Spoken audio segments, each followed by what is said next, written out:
이 새벽 우리에게 주신 하나님 말씀은 역대하 7장 1절에서 22절까지입니다.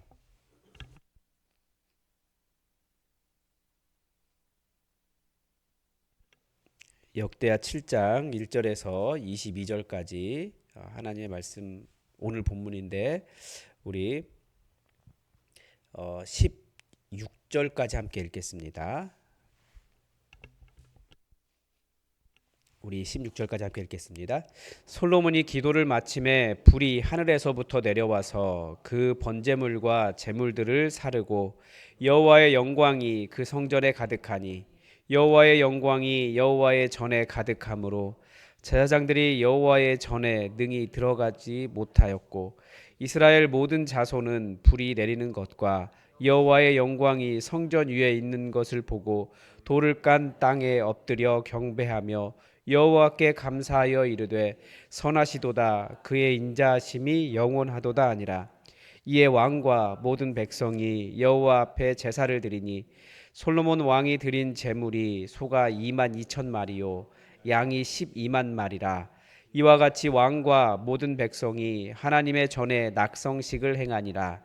그때 제사장들은 직분대로 모셔서고 레위 사람도 여호와의 악기를 가지고 섰으니 이 악기는 전에 다윗 왕이 레위 사람들에게 여호와께 감사하게 하려고 만들어서 여호와의 인자하심이 영원함을 찬송하게 하던 것이라. 제사장들은 무리 앞에서 나팔을 불고 온 이스라엘은 서 있더라. 솔로몬이 또 여호와의 전 앞들 가운데를 거룩하게 하고 거기서 번제물과 화목제의 기름을 드렸으니 이는 솔로몬이 지은 놋 제단이 능히 그 번제물과 소제물과 기름을 용납할 수 없음이더라. 그때 솔로몬이 7일 동안 절기를 지켰는데 하맛 어귀에서부터 애굽강까지의 온 이스라엘의 심히 큰 회중이 모여 그와 함께 하였더니 여덟째 날에 무리가 한 성회를 여니라. 제단의 낙성식을 7일 동안 행한 후 이 절기를 7일 동안 지키니라.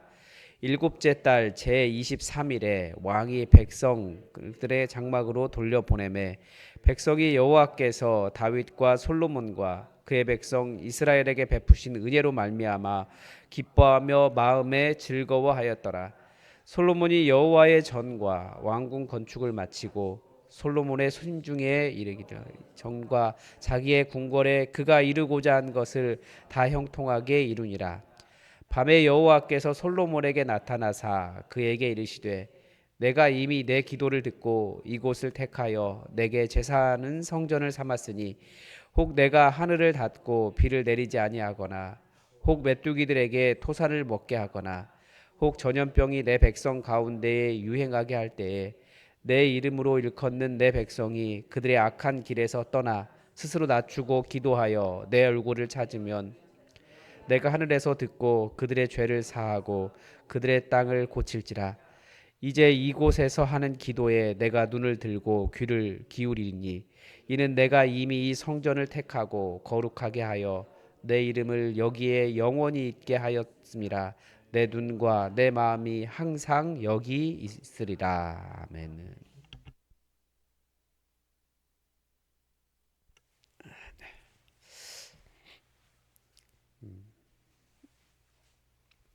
우리에게는 다들 하나님을 만나고자 하는 그 뭐라고 열망, 갈망이죠, 갈망. 정말 간절하게 목마르게 하나님 우리 만나 주십시오. 그런 마음이 있습니다. 비록 우리는 이 땅에 살지만 저 하나님의 나라가 바로 우리 가운데 임하여 있어서 강력한 하나님의 임재를 경험하기를 항상 우리는 간구합니다. 예배를 드릴 때마다 하나님 여기에 무거운 영광으로 우리에게 임하여 주셔서 정말 이 말씀 이 성전에 있었던 일처럼 정말 하나님의 영광이 여기에 가득 차 있음을 알고 모두가 겸손하게 정말 무릎 꿇고 엎드려서 울면서 하나님의 영광을 찬양하는 그런 예배를 우리는 다들 바라고 있습니다. 정말 하늘이 열려서 하늘이 우리의 세상을 이렇게 뚫고 들어오는 그런 임재가 있기를 우리는 항상 바랍니다. 성경은 그런 역사가 몇 번 있었다라고 보여주죠. 성경에 나와 있는 인물들이 다들 그것들을 경험한 사람들이고요. 모세의 시대에도 모세의 날들에도 그랬습니다. 모세에게 불꽃 그 사라지지 않는 떨기나무 가운데서 만났던 하나님의 영광. 분명히 떨기나무에 불이 활활 타오르고 있는데 그 나무가 사그러지지 않는 거예요. 그 앞에서 하나님께서 너의 신을 벗어라. 또 모세가 출애굽 과정에서 그 애굽에 10가지 재앙 일으킬 때도 하나님은 강력하게 그 세상 가운데 임하여 주셨고, 그러니까 성경에 나와 있는 내용이 다 그런 내용이에요. 엘리야도 바알 선지자, 아사랴 선지자 싸울 때도 하늘에서 불이 내려와서 누가 보더라도 하나님께서 강력하게 역사하고 계신다, 그의 기도를 들으신다라고 하는 것을 다 알게 되었고, 오늘 성전 봉헌식도 그래요. 오늘 성전의 그 봉헌식이 이제 성전을 다 짓고 솔로몬이 하나님 이곳이 하나님의 거룩한 처소, 하나님의 거룩한 처소로 삼으십시오. 하나님 우리의 기도를 들으시는 장소로 삼아 주시고, 하나님 우리의 기도를 들으시는 곳이 되게 하시고, 항상 여기를 주목하여 바라봐 주십시오. 하나님께 간구할 때 그 기도를 마치니까 불이 하늘에서부터 내려와서 그 번제물과 제물들을 살랐다, 이렇게 되어 있습니다. 그러니까 하나님께서 강력하게 응답해 주신 거예요. 하나님께서 솔로몬의 기도를 그렇게 강력하게 들어주신 것이고요. 우리는 항상 기도하는 자들은 이런 은혜를 구합니다. 하나님, 우리가 주님께 올려드린 예배, 우리가 주님께 올려드리는 기도 정말 강력하게 우리에게 응답해 주십시오. 우리 그렇게 기대하는 것이 바로 그리스도인의 삶이라는 것을 알 수 있습니다. 그랬더니 또 불만 그렇게 임한 것이 아니라 여호와의 영광이 그 성전에 가득했다라고 가르쳐 줍니다. 이 영광이 어떤 모습일까 저는 항상 궁금해요. 이 하나님의 영광을 어떻게 표현할 방법이 없으니까 이 영광이라는 단어로 그렇게 표현한 거거든요. 하나님께서 임하여 계신 거예요. 그 모습을 어떻게 표현할 수가 없는 거죠. 우리가 주로 생각하는 것은 뭐 구름, 뭐 빛, 뭐 이런 거 생각할 수도 있을 것 같아요. 그런데 영광이라고 하는 단어를 생각해 보면 원래 이 영광이라고 하는 단어는 무겁다라는 뜻입니다. 그러니까 하나님께서 여기에 계시는 것을 우리가 알기 때문에 우리가 그 무거움에 이렇게 짓눌리는 거예요. 그리고 생각해 보면 이런 하나님의 무거움을 경험을 해본 적이 있는 것 같아요. 예배할 때 그 하나님의 이 무거움에 압도되어서 엎드려서 울면서 그렇게 기도하고 하나님이 왕이시라고 인정하고 내가 낮아질 수밖에 없는 그런 경험들 예배할 때 여러 번 있었습니다. 지금도 그런 일이 가득한 것 같아요. 코로나 이후에 찬양 집회들이 다시 활성화되고 있습니다. 그 전에 코로나를 지나면서 대형 집회들도 그렇고 그렇게 정말 진심으로 기도하고 찬양하던 그런 집회들이 많이 없어졌는데 다시 살아나고 있어요. 여러 팀들이 일어나서 일주일 동안 이렇게 전국의 크리스천들이 이렇게 인터넷만으로도 참여하는 그런 집회가 여러 개가 있습니다. 그래서 최근에는 보니까 그거 다 엄청나게 대형화가 됐어요. 한번 모이면 2,000명, 3,000명씩 모이는. 근데 그런 찬양 집회들 보면 버스 타고 서울에서 하면 지방에서 버스 타고 그 집회에 참여, 그 버스 교회 전체가 이렇게 버스 타고 와서 그 예배에 참석하기도 하고. 근데 그런 집회들에 보면 항상 그 예배에 무거움이 있어요. 찬양하다가 모두가 다 무릎 꿇고 울면서 하나님이 왕이십니다. 하나님의 은혜를 구하고 그런 예배를 보면서 하나님의 이 무거움은 여전히 우리에게도 있구나라는 것을 알게 됩니다. 그러니까 아마 지금도 사모하는 자는 그렇게 하나님을 예배할 때 이 하나님의 무거움을 경험할 수 있습니다. 그러니까 누가 경험하겠습니까? 하나님의 무거움을 알고 그 앞에 엎드릴 줄 아는 그런 사람이 이 영광을 경험하는 거죠. 그러니까 솔로몬이 그 나라에 엄청난 부를 가진 왕이었지만 가장 겸손한 자로 내 위에 진짜 왕 계신다, 이것을 깨닫고 그 앞에 엎드릴 줄 아는 겸비한 사람이었기 때문에 하나님께서 이런 영광을 그에게 부어주시는 것 같습니다. 그래서 그 영광 때문에 제사장들이 여호와의 전에 들어가지도 못하고 모든 이스라엘 자손들은 여호와의 영광이 성전에 있는 것을 보면서 돌을 깐 땅에, 그러니까 이렇게 뭔가 포장을 한 땅이죠. 포장을 한 땅에 엎드려서 경배하며 하나님 선하시고 감사합니다. 하나님 선하십니다. 하나님의 인자하심이 영원하십니다. 그렇게 찬양할 수밖에 없었다라는 거죠. 그래서 우리 예배 가운데도 얼마든지 그런 일이 일어날 수 있는데 우리가 그런 예배를 사모했으면 좋겠습니다. 하나님, 우리가 하나님의 귀와 하나님의 이름과 하나님의 눈이 머물러 있는 장소에 있습니다.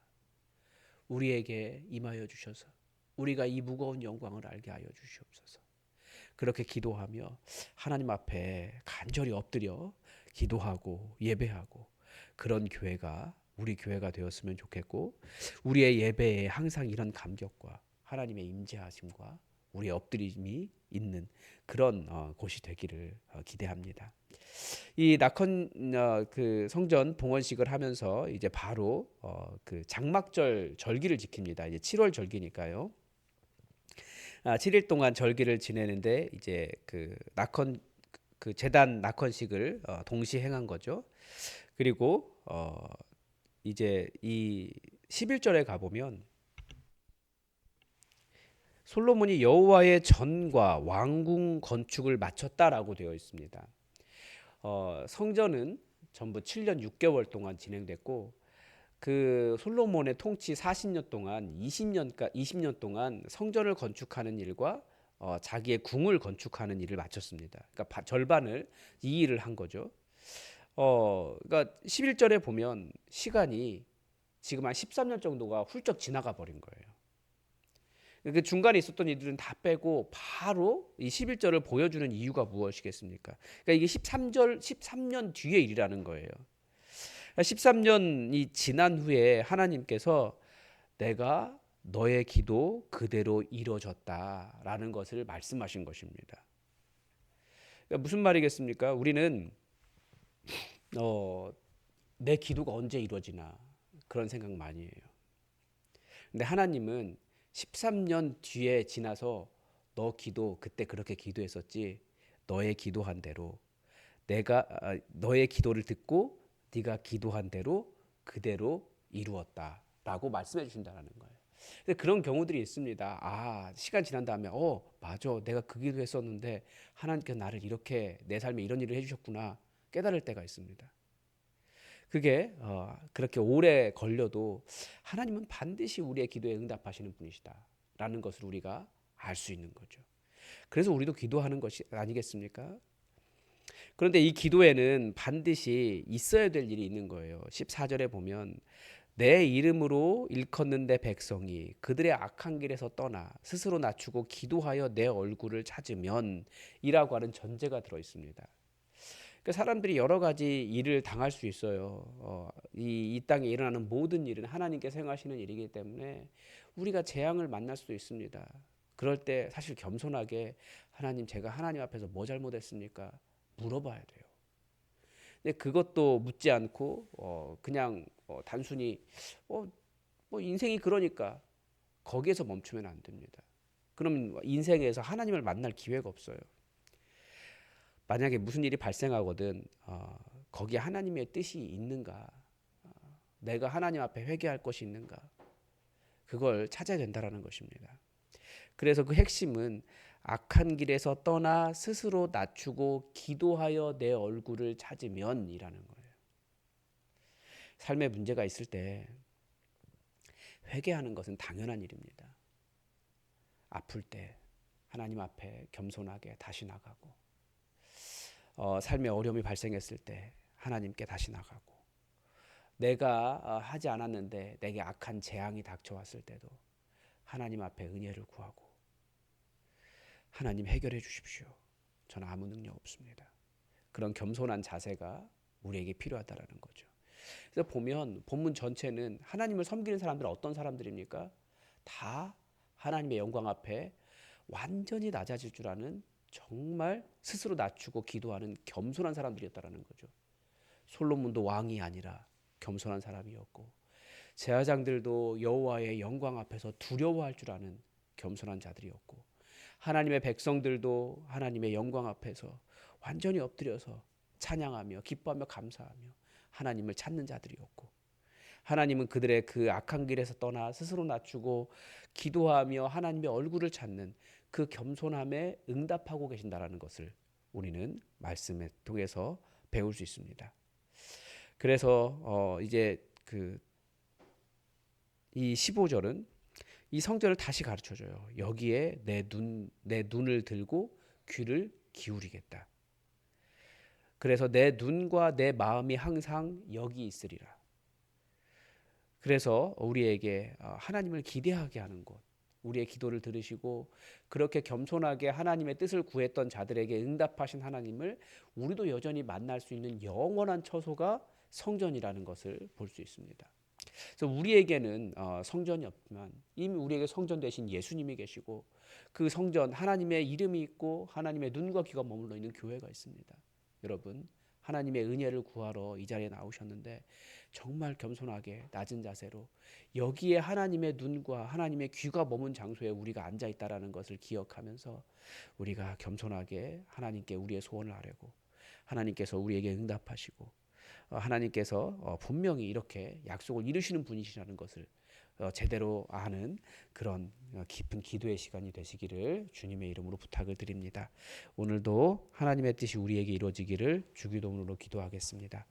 하늘에 계신 우리 아버지, 아버지의 이름을 거룩하게 하시며 아버지의 나라가 오게 하시며 아버지의 뜻이 하늘에서와 같이 땅에서도 이루어지게 하소서. 오늘 우리에게 일용할 양식을 주시고 우리가 우리에게 잘못한 사람을 용서하여 준 것 같이